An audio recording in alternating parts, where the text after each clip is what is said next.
Bayangkan, kamu menonton film, tapi bukannya dibuat nyaman, kamu justru diajak diam, berpikir, bahkan merasa sedikit tidak nyaman.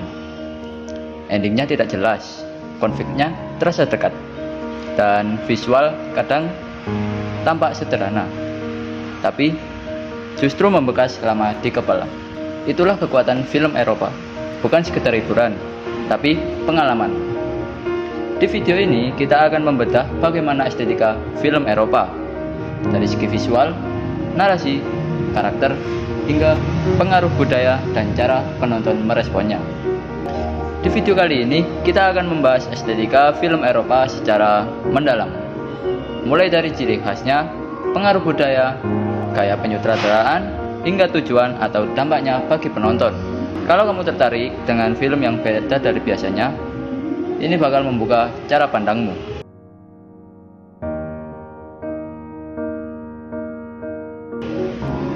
Ciri khas estetika film Eropa. Film Eropa cenderung lebih natural dan realistis dalam visualnya. Warnanya digunakan seringkali tidak terlalu pop seperti film Hollywood. Komposisinya sering terasa tenang, bahkan kadang statis. Banyak penggunaan long take, minim gerakan kamera, dan framing yang terasa seperti lukisan. Sinematografi dalam film Eropa tidak selalu berusaha terlihat wow, tapi lebih ke mendukung emosi dan realistis cerita. Dalam segi narasi, kamu terbiasa dengan film yang punya awal, tengah, akhir yang jelas. Film Eropa bisa terlihat aneh, alur sering terlambat dan kontemplatif, konflik internal, ending sering ambigu atau terbuka. Alih-alih memberi jawaban, film Eropa justru mengajak penonton untuk menafsirkan sendiri. Dalam segi karakter, dalam film Eropa jarang yang benar-benar heroik, banyak anti-hero. Karakter terasa manusiawi, penuh kekurangan.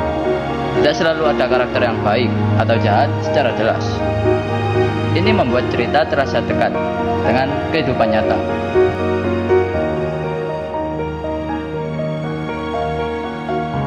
Pengaruh budaya, sejarah, dan nilai sosial. Film Eropa sangat dipengaruhi oleh budaya masing-masing negara. Misalnya, film Prancis sering fokus pada eksistensialisme dan hubungan manusia. Film Italia sering menampilkan realitas sosial. Film Skandinavia sering gelap dan reflektif. Nilai lokal ini membuat film Eropa terasa autentik dan beragam. Sejarah panjang Eropa. Pengaruh sejarah dan ideologi dipengaruhi oleh sejarah panjang Eropa, yaitu Perang Dunia, perubahan politik, hingga krisis sosial. Sangat mempengaruhi estetika filmnya. Contohnya sendiri adalah setelah Perang Dunia II, muncul film-film yang lebih realistis dan kritis. Gerakan seperti French New Wave, yaitu menolak aturan film konvensionalisme. Ideologi seperti eksistensialisme, absurdisme, dan kritik sosial sering menjadi dasar cerita. Film bukan hanya tentang hiburan, tapi juga alat refleksi dan kritik terhadap masyarakat.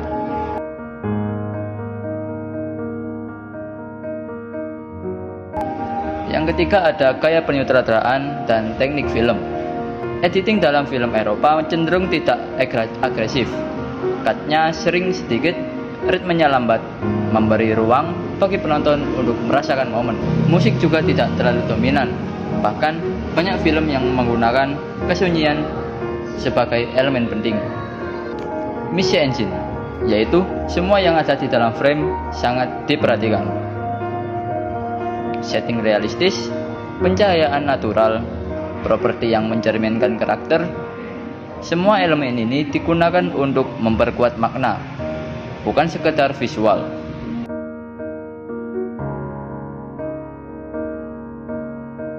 Tujuan estetika film Eropa berbeda dengan film mainstream yang fokus pada hiburan. Film Eropa punya tujuan yang lebih luas. Realisme, menampilkan kehidupan apa adanya. Kritik sosial, mengangkat isu politik, ekonomi, dan budaya. Eksplorasi manusia berisi identitas, kesepian, dan moralitas, spiritualitas, dan filosofi, yaitu pertanyaan tentang makna itu. Film Eropa sering mengajak kita untuk merenung, bukan sekedar menikmati.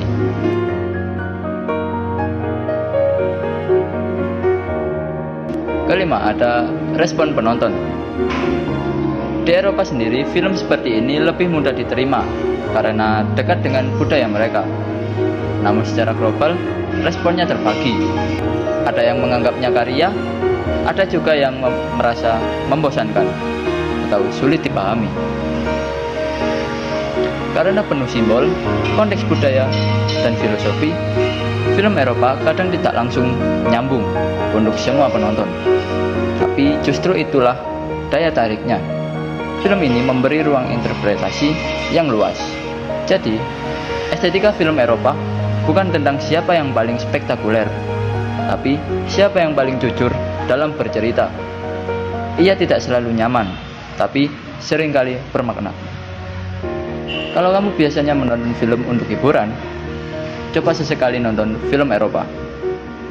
Karena kadang, film terbaik bukan yang paling seru, tapi yang paling lama di pikiran kita.